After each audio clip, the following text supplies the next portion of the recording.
সুপ্রিয় শিক্ষার্থীবৃন্দ, তোমরা দেখতে পাচ্ছ সৃজনশীল প্রশ্ন একে বলা হয়েছে রফিকের পিতা এবং রফিকের 5 বছর পূর্বে বয়স অনুপাত ছিল 10:4 এবং 5 বছর পরে রফিকের পিতা ও রফিকের বয়স অনুপাত হবে 2:1। কতে প্রশ্ন করা হয়েছে প্রদত্ত তথ্যের আলোকে দুটি সমীকরণ গঠন করো। তাহলে চলো আমরা দুটি সমীকরণ গঠন করে ফেলি। আমরা ধরব পিতার বর্তমান বয়স x বছর এবং রফিকের অর্থাৎ পুত্রের বর্তমান বয়স y বছর। আমরা ধরে নেই, লক্ষ্য করো এখানে আমরা পিতার বর্তমান বয়স ধরলাম x বছর এবং পুত্রের বর্তমান বয়স y বছর। তাহলে প্রথম শর্ত মতে কি বলা হয়েছে, 5 বছর পূর্বে। 5 বছর পূর্বে হলে পিতার বয়স 5 কমবে, পুত্রের বয়স 5 কমবে, তখন পিতা এবং পুত্রের বয়স অনুপাত হবে 10:4। এখন আমরা অনুপাতকে যদি ভগ্নাংশ আকারে নিয়ে আসি তাহলে x - 5 বাই y - 5 = 10/4। এখন আমরা আর গুণন করে আমরা একটা সমীকরণ বের করলাম, 2x - 5y = -15। আমরা প্রথম একটি সমীকরণ পেয়ে গেলাম। আবার দ্বিতীয় শর্ত মতে আমরা 5 বছর পরে কি বর্তমান থেকে আরো 5 বছর পরে, তাহলে পিতার বয়স হবে x + 5 বছর এবং পুত্রের বয়স হবে y + 5 বছর। তখন তাদের বয়স অনুপাত হবে 2:1 যা দেওয়া আছে।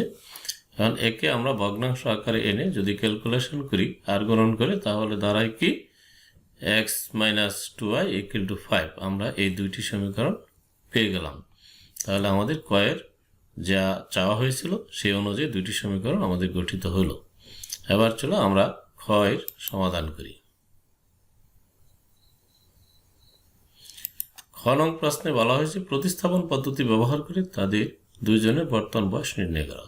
তাহলে আমরা সমীকরণ দুটি প্রতিস্থাপন পদ্ধতিতে সমাধান করে x এবং y এর মান বের করব। x এর মান হবে পিতার বয়স এবং y এর মান হবে পুত্রের বর্তমান বয়স। তাহলে চলো আমরা সমীকরণ সমাধান করে ফেলি। এখানে আমরা ক থেকে দুইটি সমীকরণ নিয়ে আসলাম। এখন আমাদের এখানে 2 নং থেকে সহজ হবে, কারণ x এর মানটা শুধু x এর সাথে আর কোনো কিছু নেই, সুতরাং x এর মানটা বের করলে সব সুবিধা হবে। আমরা 2 নং থেকে x = কত 5 + 2y। এখন এই x এর মান আমরা 1 নং সমীকরণ বসিয়ে দিলাম। 1 নং সমীকরণ বসে আমরা যখন ক্যালকুলেশন করি তখন দাঁড়ায় কি y = 25। তার মানে পুত্রের বর্তমান বয়স হচ্ছে 25 বছর। এখন এই x এর y এর মান আমরা y = 25 3 নম্বর সমীকরণে আমরা বসিয়ে দিয়ে আমরা x এর মান পেলাম 55। তার মানে পিতার বর্তমান বয়স হচ্ছে 55 বছর এবং পুত্রের বর্তমান বয়স হচ্ছে 25 বছর। তাহলে আমরা পিতা এবং পুত্রের বর্তমান বয়স পেয়ে গেলাম। শিক্ষার্থীরা এবার চলো গ এর সমাধান দেখি। গ নং প্রশ্নে বলা হয়েছে কয়ে প্রাপ্ত সমীকরণ দ্বয় লেখের সাহায্যে সমাধান করে y এর উত্তরের সত্যতা যাচাই করা। অর্থাৎ y এ আমরা x এর মান পেয়েছি 55 এবং y এর মান পেয়েছি 25। এখন আমাদের এই গ নং প্রশ্নে বলা হয়েছে ওই দুইটি সমীকরণ লেখা চিত্রের সাহায্যে সমাধান করে আমরা ক্ষয়ের উত্তরের সাথে মিলছে কি না তা যাচাই করতে হবে। চলো আমরা লেখের সাহায্যে সমাধান করি। এখানে আমরা ক থেকে প্রাপ্ত সমীকরণ দুইটি হচ্ছে, এখানে এই যে 1 এবং 2 লিখে রাখলাম। এখন 1 নং থেকে লেখের উপরস্থ অর্থাৎ 1 নং সমীকরণটি একটি সরলরেখার সমীকরণ, কারণ আমরা x এবং y এর যদি পাওয়ার 1 থাকে তাহলে আমরা বলবো সেটা হচ্ছে সরলরেখার সমীকরণ। কাজে এই সরলরেখার উপরস্থ কয়েকটি বিন্দুর স্থানাঙ্ক আমরা বের করে নিই। আমরা 1 নংকে সরল করে y = কত পেলাম 2x + 15/5। এখন আমরা এই সম্পর্ক থেকে আমরা এই লেখের উপরস্থ কয়েকটি বিন্দুর স্থানাঙ্ক নির্ণয় করলাম। প্রথমে x এবং y। x এর মান আমরা ধরলাম 0 ধরলে 15/5 = কত 3। আবার x এর মান বসাইলাম আমরা 5 বসাইলে 5 × 10 আর 15 25কে 5 দ্বারা ভাগ দিলে 5। ঠিক একইভাবে আমরা -5 বসাইলে কত -10 + 15 অর্থাৎ 5 কে 5 দ্বারা ভাগ দিলে 1। আমরা 1 নং সমীকরণে লেখের কয়েকটি বিন্দু বের করলাম। অনুরূপে আমরা 2 নং সমীকরণ থেকে কয়েকটি বিন্দুর স্থানাঙ্ক বের করলাম। এখন আসো আমরা গ্রাফ পেপারে এই মানগুলি বসায় সরলরেখা অঙ্কন করি। তোমরা দেখতে পাচ্ছ এখানে একটি গ্রাফ পেপার, আমরা x অক্ষ অঙ্কন করলাম। আমি একটু দেখাই দিচ্ছি, দেখো।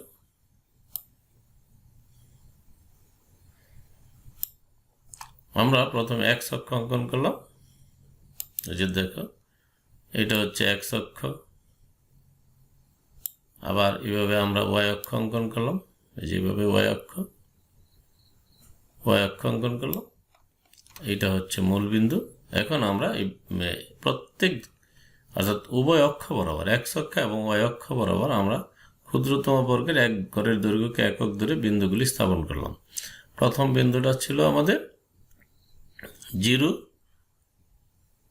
3, তাহলে x এর মান হচ্ছে 0, y এর মান 3, যে এখানে ছিল। দ্বিতীয় বিন্দুগুলি আমরা এই যে x এর মান 5, 5, এইখানে এই যে x এর মান x অক্ষ বরাবর 5, y অক্ষ বরাবর 5, আমরা এখানে বিন্দুটা পেয়ে গেলাম। ঠিক একইভাবে আমরা সবগুলি বিন্দু বসাইলাম। বসায় প্রথম সরলরেখা থেকে প্রাপ্ত বিন্দুগুলি বসে আমরা যোগ করলাম, একটি সরলরেখা পেলাম। এই যে এই সরলরেখাটা আমরা পেলাম প্রথম। আবার দ্বিতীয় সরলরেখা থেকে প্রাপ্ত মানগুলি আবার বসিয়ে আমরা যোগ করলাম, আরেকটি সরলরেখা পেলাম। এখন দেখা যাচ্ছে এই দুইটি সরলরেখা 55 এবং 25 এই বিন্দুতে ছেদ করেছে, অর্থাৎ x এর মান হচ্ছে 55। এখান থেকে দেখো, লক্ষ্য করো, এখান থেকে যদি আমরা এখান থেকে কতটুকু দূরে আমরা যদি টান দিই তাহলে কত হয়? 55। এখানে লক্ষ্য করো, 10, 20, 30, 40, 50, 55, 55। আর x অক্ষ থেকে উপরে কতটুকু? 10, 20, 25, অর্থাৎ 25। তাহলে আমরা এই সরলরেখা দুইটি 55 এবং 25 বিন্দুতে ছেদ করেছে। তাহলে নির্ণয়ের সমাধান হচ্ছে x এর মান 55 এবং y এর মান 25, যা ক্ষয়ের উত্তরের সাথে পুরোপুরি মিলে গেছে। তাহলে সত্যতা যাচাই হলো। এখন আমরা লিখতে পারি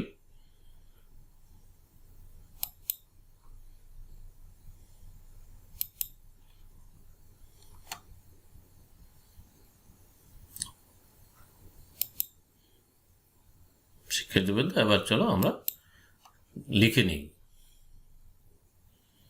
আমি যা বলেছি ঠিক এইগুলি এখানে লিখে নিয়েছি। সব কাগজে অঙ্কনগুলি মনে করি মূল বিন্দু উভয় অক্ষ বরাবর ক্ষুদ্রতম বর্গের এক ঘরের দৈর্ঘ্যকে একক ধরে বিন্দুগুলি স্থাপন করে এবং স্কেলের সাহায্যে যোগ করে 1 নং সরলরেখা অঙ্কন করি। একইভাবে দ্বিতীয় রেখা থেকে বিন্দুগুলি বসে আমরা সরলরেখা অঙ্কন করলাম। দুটি রেখা পরস্পর 55 এবং 25 বিন্দুতে ছেদ করেছে। তার যে নির্ণয়ের সমাধান x = 55, y = 25, যা ক্ষয়ের প্রাপ্ত ফলাফলকে সমর্থন করে। শিক্ষার্থীবৃন্দ, এবার চলো পরবর্তী প্রশ্নে চলে যাই। এবার সংক্ষিপ্ত প্রশ্ন কতে বলা হয়েছে পিথাগোরাসের উপপাদ্য বিবৃতি করো। তাহলে আমরা পিথাগোরাসের উপপাদ্য আমরা জানি। সমকোণী ত্রিভুজের অতিভুজের উপর অঙ্কিত বর্গক্ষেত্রের ক্ষেত্রফল অপর দুই বাহুর উপর অঙ্কিত বর্গক্ষেত্রের ক্ষেত্রফলের সমষ্টির সমান। একটু দেখিয়ে দিচ্ছি, দেখো এখানে একটু লক্ষ্য করো, এই যে ত্রিভুজটা আছে আমি একটু দেখিয়ে দিচ্ছি।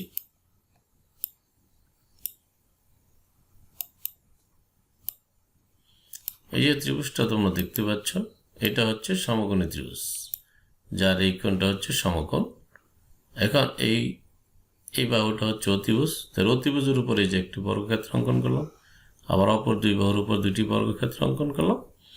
এখন আমরা যদি হিসাব করি, এই বর্গের ক্ষেত্রফল হবে এই বর্গের ক্ষেত্রফল আর এই বর্গের ক্ষেত্রফল, এই দুইটি বর্গের ক্ষেত্রফলের সমষ্টি হবে এই বর্গের ক্ষেত্রফলের সমান। অর্থাৎ অতিভুজের উপর অঙ্কিত বর্গক্ষেত্রের ক্ষেত্রফল অপর দুই বাহুর উপর অঙ্কিত বর্গক্ষেত্রের ক্ষেত্রফলের সমষ্টির সমান। শিক্ষার্থীবৃন্দ, এবার চলো পরবর্তী প্রশ্নের সমাধান করি। এখানে বলা হয়েছে একটি সমকোণী ত্রিভুজের একটি বাহু ও অতিভুজের অনুপাত 5:13 হলে অপর বাহু কত? অতিভুজ, এখানে একটি বাহু এবং অতিভুজের অনুপাত দেওয়া আছে, তাহলে অপর একটি বাহু রয়ে গেছে, সেই বাহুর দৈর্ঘ্য কত? তাহলে আমরা ধরে নিই একটি বাহু অনুপাত দেওয়া আছে, আমরা ধরে নিই এক বাহুর দৈর্ঘ্য 5 একক এবং অতিভুজের দৈর্ঘ্য ধরলাম আমরা 13 একক। তাহলে ধরি অপর বাহুর দৈর্ঘ্য x একক। তাহলে আমরা জানি অতিভুজ স্কয়ার ইকুয়াল টু লম্ব স্কয়ার যোগ ভূমি স্কয়ার। তাহলে আমরা এখান থেকে যদি ক্যালকুলেশন করি তাহলে দাঁড়ায় কি x এর মান হয় 12। তাহলে অপর বাহুর দৈর্ঘ্য হবে 12 একক। শিক্ষার্থীবৃন্দ, এবার চলো আমরা পরবর্তী প্রশ্নের সমাধান করি। 3 নম্বর প্রশ্নে বলা হয়েছে কোন ত্রিভুজের 3টি বাহুর দৈর্ঘ্যের এমনভাবে অনুপাত লেখা যা দ্বারা একটি সমকোণী ত্রিভুজ আঁকা সম্ভব। তাহলে আমরা জানি সমকোণী ত্রিভুজ হয়ে বাহুগুলো এমন হবে যে অতিভুজের বর্গ অপর দুই বাহুর বর্গের সমষ্টি সমান হবে। তাহলে চলো আমরা এরকম 3টা বাহু লিখে অনুপাত লিখে ফেলি। আমরা দেখো এখানে 3 square plus 4 square equal two আমরা 5 স্কয়ার। এখন এখানে হবে 9 আর এখানে 16 আর 9 25 5 স্কয়ার 25। তাহলে এই সম্পর্কটা এই 3টি বাহু যদি এই যে সংখ্যা 3টি যদি আমরা 3টি বাহু ধরি অর্থাৎ সমকোণী ত্রিভুজের অতিভুজ ধরি 5 আর অপর দুই বাহুর একটি ধরি 4 আর একটা ধরি 3, তাহলে আমরা এই 3টি সংখ্যায় একটি সমকোণী ত্রিভুজের বাহু প্রকাশ করতে পারে। যদি একটি ত্রিভুজের 3টি বাহুর দৈর্ঘ্য যথাক্রমে 3 একক 4 একক 5 একক হয় তবে এগুলো দ্বারা একটি সমকোণী ত্রিভুজ আঁকা যায়। তাহলে ঋণের অনুপাত হবে 3:4:5, যেখানে অতিভুজ সমীকরণটা 5। শিক্ষার্থীবৃন্দ, এবার চলো পরবর্তী প্রশ্নের সমাধান করি। এইখানে 4 নম্বরে বলা আছে এবিসি ত্রিভুজের AB square equal to BC square যোগ সি স্কয়ার হলে কোনটি সমকোণ? তা আমরা জানি এটা একটা পিথাগোরাসের উপপাদ্য, যেখানে এবি হচ্ছে এক বাহু এক পাশে আর বাকি দুই বাহু অপর পাশে, কাজে এবির হচ্ছে অতিভুজ। তো অতিভুজের বিপরীত কোনটা হবে? সমকোণ। তাহলে চলো আমরা চিত্রটা অঙ্কন করে দেখিয়ে দিই। এখানে লক্ষ্য করো এবিসি ত্রিভুজে এবি যদি অতিভুজ হয় তাহলে সি কোণ হচ্ছে সমকোণ। যে এবিসি ত্রিভুজে AB square equal to BC square যোগ সি স্কয়ার হলে সি কোণ হবে সমকোণ, কারণ এখানে এবি ত্রিভুজটির অতিভুজ। শিক্ষার্থীবৃন্দ, এবার চলো পরবর্তী প্রশ্নের উত্তর। এবার সংক্ষিপ্ত প্রশ্ন খ, আয়ত এবং আয়তক্ষেত্রের মধ্যে পার্থক্য কোথায়? আমরা আয়ত এবং আয়তক্ষেত্রের মধ্যে পার্থক্য কোথায় আমরা জানি। আয়ত কি এবং আয়তক্ষেত্র কি, এই দুইটার মধ্যে অবশ্যই আমাদের সম্পর্ক জানতে হবে। আয়ত হচ্ছে এমন একটি সামান্তরিক যার একটি কোণ সমকোণ, অর্থাৎ যে চতুর্ভুজের বিপরীত বাহুগুলি পরস্পর সমান্তরাল এবং কোণগুলো সমকোণ, সেই বাহুগুলি দ্বারা যে বহুভুজ গঠিত হয় সেই বহুভুজকে বলা আয়তক্ষেত্র। লক্ষ্য করো, একটু দেখিয়ে দিচ্ছি।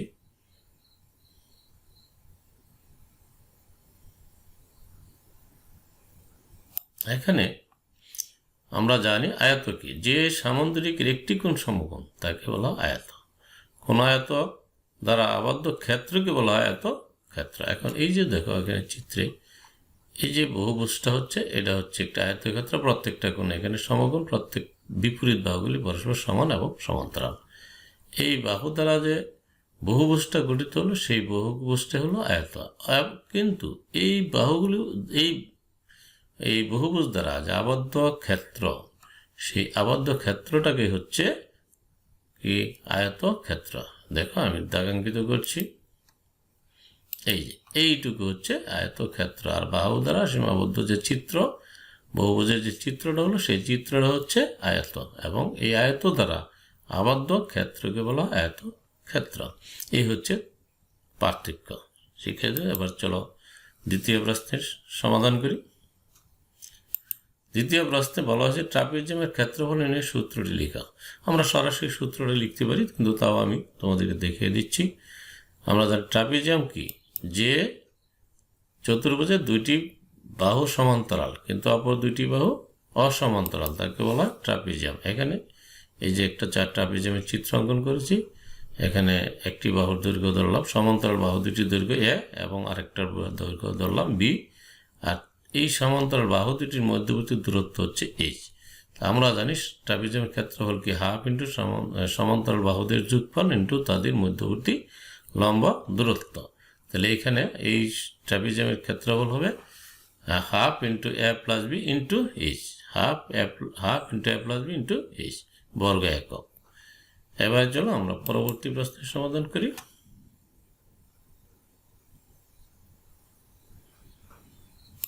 এই প্রশ্নে বলা হয়েছে গণক আর গণবস্তুর মধ্যে পার্থক্য কোথায়। গণক কি? আমরা জানি গণক হচ্ছে যার দৈর্ঘ্য, প্রস্থ এবং উচ্চতা তিনটা মাত্রা আছে এবং এই প্রত্যেকটা মাত্রা কি সমান হবে, দৈর্ঘ্য, প্রস্থ, উচ্চতা সমান, তাকে বলা হয় গণক। আর ঘনবস্তু হচ্ছে যার দৈর্ঘ্য, প্রস্থ, উচ্চতা আছে, অর্থাৎ তিনটি মাত্রায় আছে, তাকে বলা হয় ঘনবস্তু। ঘনবস্তু যে কোনো আকারে হতে পারে, কিন্তু ঘনক হবে অর্থাৎ দৈর্ঘ্য, প্রস্থ, উচ্চতা সমান হবে। লক্ষ্য করো, আমি দেখিয়ে দিচ্ছি।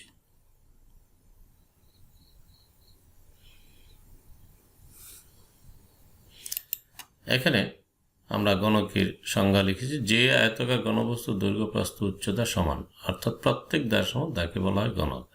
আর যে ঘনবস্তু দৈর্ঘ্য, প্রস্থ, উচ্চতা আছে তাকে ঘনবস্তু বলে। উচ্চতা সমান হতে পারে, নাও হতে পারে। এখানে দেখো এই চিত্রে, প্রথম চিত্রে আমরা দৈর্ঘ্য, এই যে এটা হলো দৈর্ঘ্য, প্রস্থ আর এটা হলো উচ্চতা। এই দৈর্ঘ্য, প্রস্থ, উচ্চতা যদি সমান হয় তাহলে এটা হচ্ছে গণক। আর এইখানে এটা দৈর্ঘ্য আছে, মাপলে আমরা দৈর্ঘ্য পাবো, প্রস্থ পাবো, আবার উচ্চতাও আছে। সুতরাং এটিকে বলা হয় কি ঘনবস্তু, কিন্তু ঘনক নয়, এটা হচ্ছে ঘনক। শিক্ষার্থীবৃন্দ, এবার চলো 4 নং প্রশ্নের সমাধান করি। 4 নং প্রশ্নে একটি সমবৃত্তমিক বেলনের ব্যাসার্ধ 3.75 সেন্টিমিটার এবং উচ্চতা 11.50 সেন্টিমিটার। বেলনটির সমগ্র তলের ক্ষেত্রফল কত? আমরা বেলন মানে সিলিন্ডার, তা চলো আমরা সিলিন্ডারের সমগ্র তলের ক্ষেত্রফল বের করে নিই। এখানে লক্ষ্য করা চিত্রে একটি সিলিন্ডার দেখানো যাচ্ছে, প্রায় 2 প্রান্ত কিন্তু বৃত্তাকার থাকে। এখন এই বেলুনের ব্যাসার্ধ সমান দেওয়া আছে, উচ্চতা দেওয়া আছে। আমরা জানি বেলুনের সমগ্র তলের ক্ষেত্রফল কি ভূমির ক্ষেত্রফল ইন্টু উচ্চতা। ভূমির ক্ষেত্রফল হচ্ছে ঠিকই আছে, ভূমির প্রান্তদের ক্ষেত্রফল যোগ বক্রতলের ক্ষেত্রফল। যাই হোক, সূত্রটা হচ্ছে 2πr into r plus H. 2π, পায়ের মান হচ্ছে 3.1416, আর আর দেওয়া আছে ব্যাসার্ধ, এইচ দেওয়া আছে। আমরা যদি মান বসিয়ে ক্যালকুলেশন করি তাহলে ধারা কত? 359.32 বর্গ সেন্টিমিটার। এই হচ্ছে বেলুনের ক্ষেত্রফল। এবার চলো পরবর্তী প্রশ্নে। 5 নং প্রশ্নে বলা হয়েছে একটি চতুর্ভুজ আঁকতে কমপক্ষে কয়টি অনন্য নিরপেক্ষ উপাত্তের প্রয়োজন। যে কোনো একটি চতুর্ভুজ আঁকতে হলে আমাদেরকে কয়েকটি উপাত্ত অবশ্যই দেওয়া থাকতে হবে। কমপক্ষে 5টি উপাত্ত জানতে হবে। সেই 5টি কি কি একটু দেখো।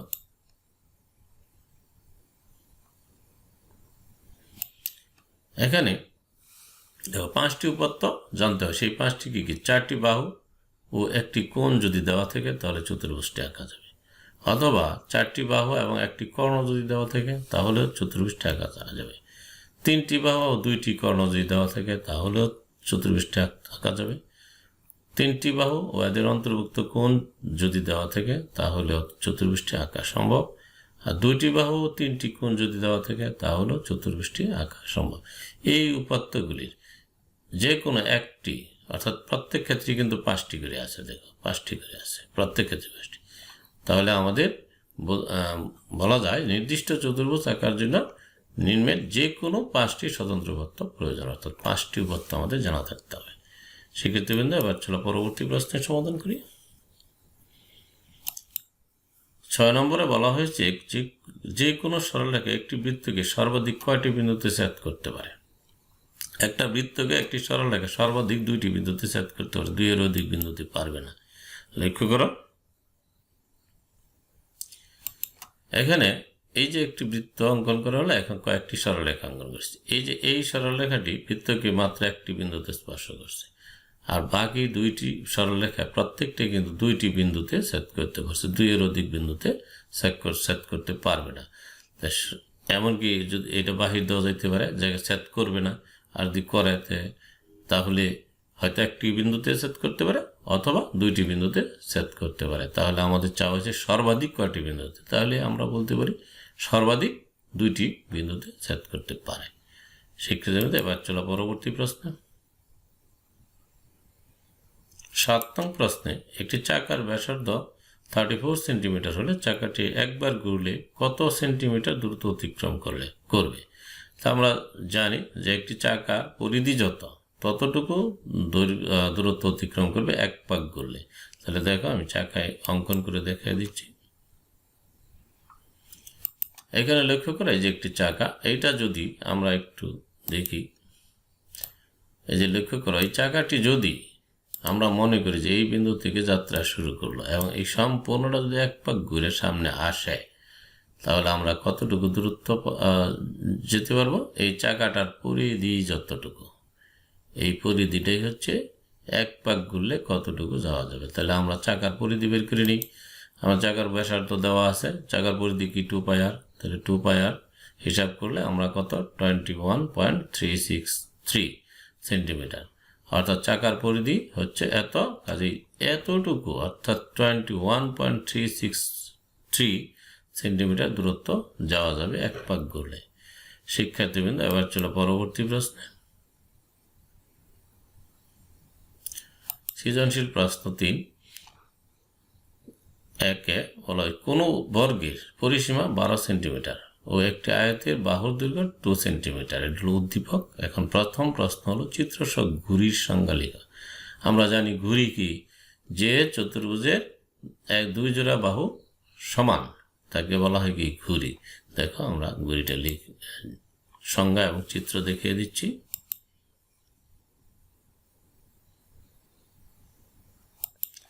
এখানে দেখো এই চিত্রে আমরা এই যে চিত্রটা অঙ্কন করেছি, এই বাহু এবং এই বাহু, এই একজোড়া বাহু পরস্পর সমান, আর অপরপক্ষে এই বাহু অর্থাৎ এই দুইটা বাহু সন্নিহিত বাহু, এই দুইটাও সন্নিহিত বাহু।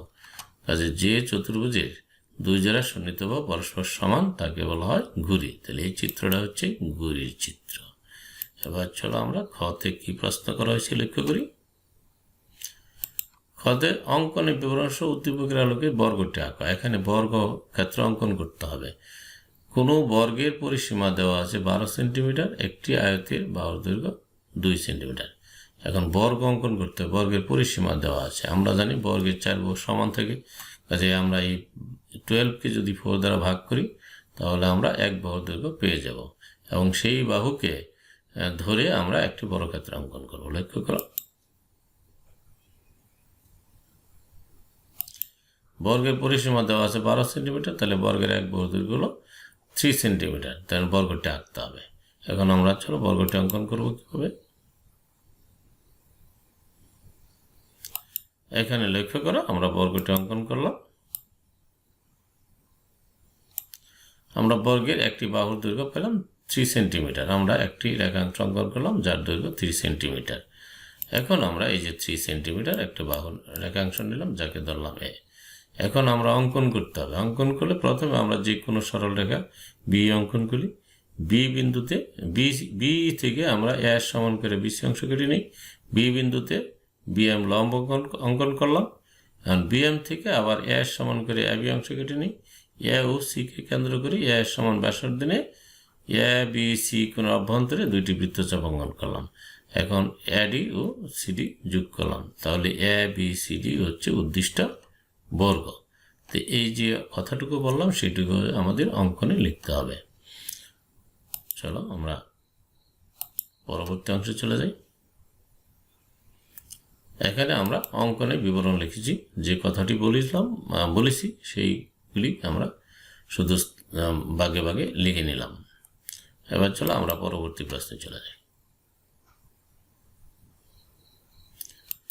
এবার প্রশ্ন হচ্ছে খতে অঙ্কিত বর্গের কর্ণ কি? উদ্দীপকের আয়তের কর্ণ ধরে আয়তটি আঁকো। এখন কিভাবে অঙ্কন করব? খতে অঙ্কিত বর্গের কর্ণ কি? উদ্দীপকের আয়তের কর্ণ ধরে। উদ্দীপকে একটা আয়ত লেখা আছে, আয়তের এক বাহুর দৈর্ঘ্য দেওয়া আছে 2 সেন্টিমিটার, আর এই আয়তের কর্ণের দৈর্ঘ্য হবে বর্গের কর্ণের দৈর্ঘ্য। এখন বর্গের আমরা এক বাহুর দৈর্ঘ্য পেয়েছি 3 সেন্টিমিটার, কাজে আমরা এখান থেকে বর্গের কর্ণের দৈর্ঘ্য কি √2, অর্থাৎ বাহু ইন্টু √2। আমরা বর্গের কর্ণের দৈর্ঘ্য বের করে নিই। দেখো হিসাব করতে হবে। খ নঙ্গে অঙ্কিত বর্গের বাহুর দৈর্ঘ্য হচ্ছে 3 সেন্টিমিটার, তাহলে বর্গের কর্ণের দৈর্ঘ্য হবে 3√2 সেন্টিমিটার, অর্থাৎ 4.24 সেন্টিমিটার। তাহলে আয়তক্ষেত্রের কর্ণের দৈর্ঘ্য হবে এত। এখন দেওয়া আছে আয়তের এক বাহুর দৈর্ঘ্য দেওয়া আছে 2 সেন্টিমিটার, তাহলে আমরা আয়তক্ষেত্রের যে কর্ণ আর এক বাহু, আমরা জানি আয়তক্ষেত্রে একটি কর্ণ দ্বারা এই আয়তক্ষেত্রটি দুইটি সমকোণী ত্রিভুজ বিভক্ত হয়। সেই ক্ষেত্রে আমরা ধরলাম অপর এক বাহুর দৈর্ঘ্য এ। তাহলে আমরা এই একটি সমকোণী ত্রিভুজের মধ্যে যদি আমরা পিথাগোরাসের সূত্রটা প্রয়োগ করি, তাহলে স্কয়ার যোগ 2 স্কয়ার ইকুয়াল টু অতিভুজ স্কয়ার, অর্থাৎ কর্ণটা আর কি, কর্ণটা হবে ওই সমকোণী ত্রিভুজের অতিভুজ। তাহলে আমরা এখান থেকে আরেকটা বাহুর দৈর্ঘ্য পেয়ে গেলাম 3.74। তাহলে এক বাহুর দৈর্ঘ্য দেওয়া আছে 3 সেন্টিমিটার, 2 সেন্টিমিটার, আর আমরা আরেক বাহুর দৈর্ঘ্য পেলাম কত 3.74 সেন্টিমিটার। তাহলে আয়তক্ষেত্রের আমরা দুইটি বাহুর দৈর্ঘ্য পেয়ে গেলাম। এখন আমরা এই দুইটি বাহুকে আমরা সন্নিহিত বাহু ধরে আয়তক্ষেত্রটি অঙ্কন করব। চলো আমরা অঙ্কন করে নিই।